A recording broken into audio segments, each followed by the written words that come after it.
জয় যিশু। প্রথম পাঠ শিষ্যচরিত হতে আজকের বাণী পাঠ ৩ অধ্যায় ১ থেকে ১০ পদ। যিশুর নামে পিতর এক জন্মখঞ্জকে সুস্থ করে তুললেন। একদিন পিতর ও যোহন বিকেল ৩টের প্রার্থনায় যোগ দিতে যখন মন্দিরে যাচ্ছিলেন, তখন একটি লোককে সেখানে বয়ে আনা হচ্ছিল। জন্ম থেকেই সে ছিল খোঁড়া, এবং মন্দিরে যারা প্রবেশ করত তাদের কাছে ভিক্ষা চাওয়ার জন্যে তাকে প্রতিদিন সুন্দর তোরণ নামে পরিচিত মন্দির দ্বারে বসিয়ে রেখে যাওয়া হতো। পিতর ও যোহন মন্দিরে প্রবেশ করতে যাচ্ছেন দেখে তাদের কাছে সে ভিক্ষা চাইল। পিতর ও যোহন তার দিকে ফিরে তাকালেন। পিতর বললেন, আমাদের দিকে চেয়ে দেখো।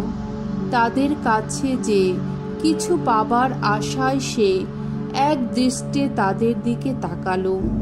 কিন্তু পিতর বললেন, সোনা বা রূপো কিছুই নেই আমার, তবে আমার যা আছে তোমাকে তাই দিচ্ছি। আমি নাজারেতের যীশু খ্রিস্টের নামে বলছি, হেঁটে বেড়াও। তারপর তার ডান হাত ধরে পিতর তাকে দাঁড় করিয়ে দিলেন। সঙ্গে সঙ্গে তার পায়ে ও গোড়ালিতে জোর এলো। সে এক লাফে উঠে হাঁটতে লাগলো। তারপর হাঁটতে হাঁটতে আর লাফাতে লাফাতে আর ঈশ্বরের বন্দনা করতে করতে সে তাদের সঙ্গে মন্দিরে প্রবেশ করল। সকলেই দেখল সে হেঁটে বেড়াচ্ছে, ঈশ্বরের বন্দনা করছে।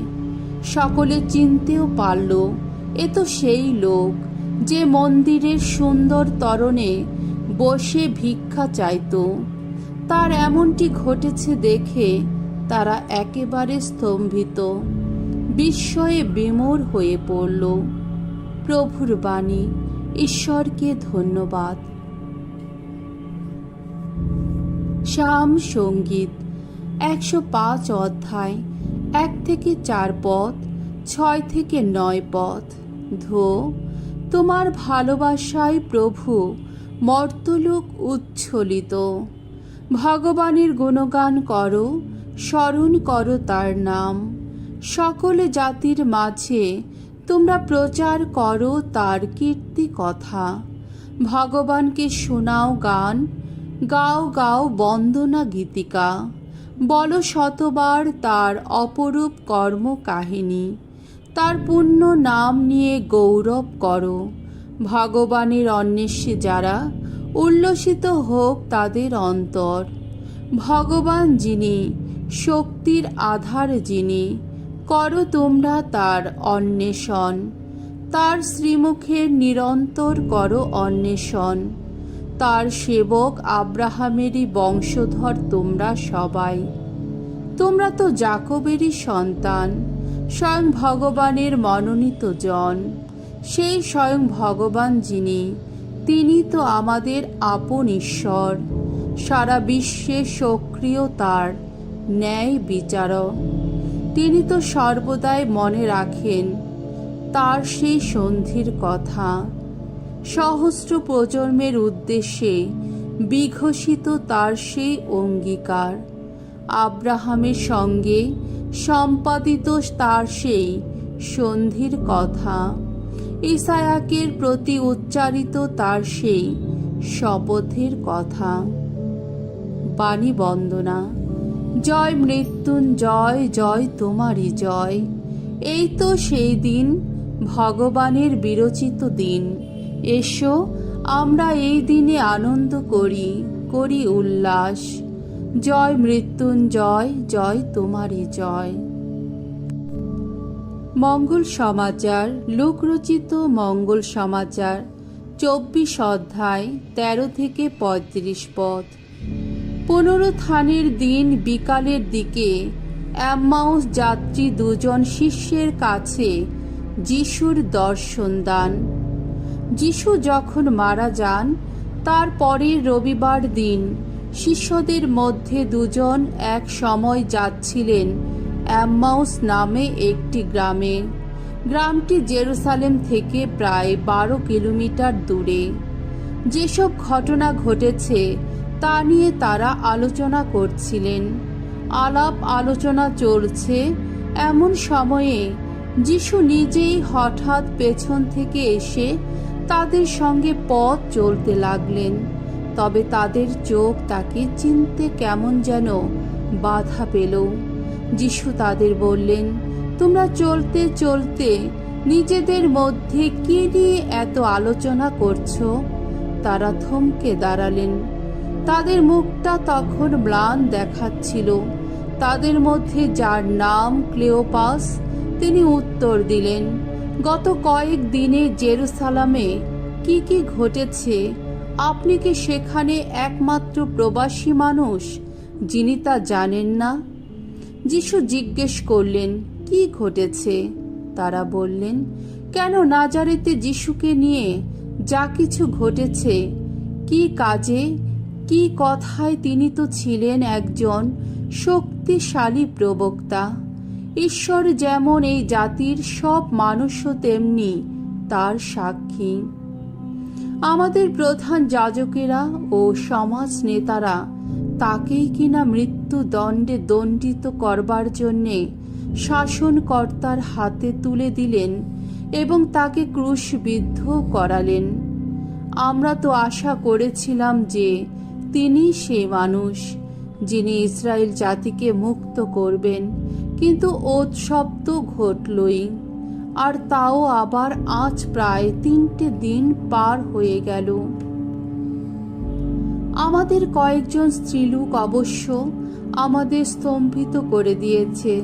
তারা আজ খুব সকালে সমাধি স্থানে গিয়েছিল, কিন্তু তার মৃতদেহ খুঁজে পায়নি। তারা ফিরে এসে জানিয়েছে যে তারা নাকি স্বর্গদূতদের দর্শন পেয়েছে। সেই স্বর্গদূতেরা বলেছেন তিনি নাকি বেঁচে আছেন। আমাদের কয়েকজন সঙ্গীও তখন সমাধি স্থানে গিয়েছিল। স্ত্রীলোকেরা যা বলেছিল তারা ঠিক তাই দেখল বটে, কিন্তু যিশুকে তারা দেখতে পায়নি। তখন যিশু তাদের বললেন, কি নির্বোধ তোমরা!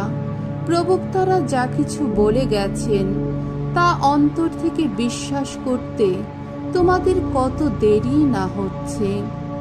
খ্রিস্ট যে এই যন্ত্রণা ভোগ করেই তার আপন মহিমার আসনে অধিষ্ঠিত হবেন তা কি অবধারিত ছিল না?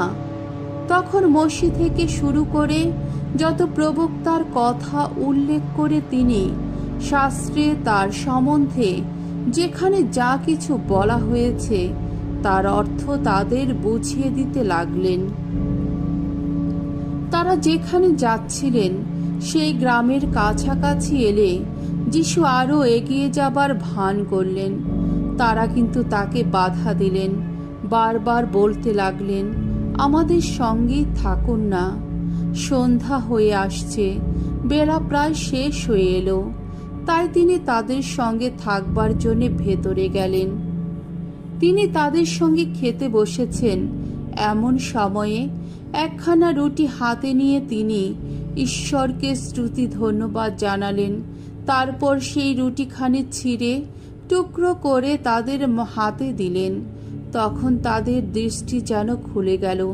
তারা এতক্ষণে তাকে চিনতে পারলেন, কিন্তু সঙ্গে সঙ্গে তিনি তাদের সামনে থেকে মিলিয়ে গেলেন। তারা পরস্পরকে বললেন, পথে তিনি যখন আমাদের সঙ্গে কথা বলছিলেন ও শাস্ত্রের অর্থ অমন বিশদভাবে বুঝিয়ে দিচ্ছিলেন, তখন আমাদের মনের ভেতরে কি একটা আগুন জ্বলছিল না?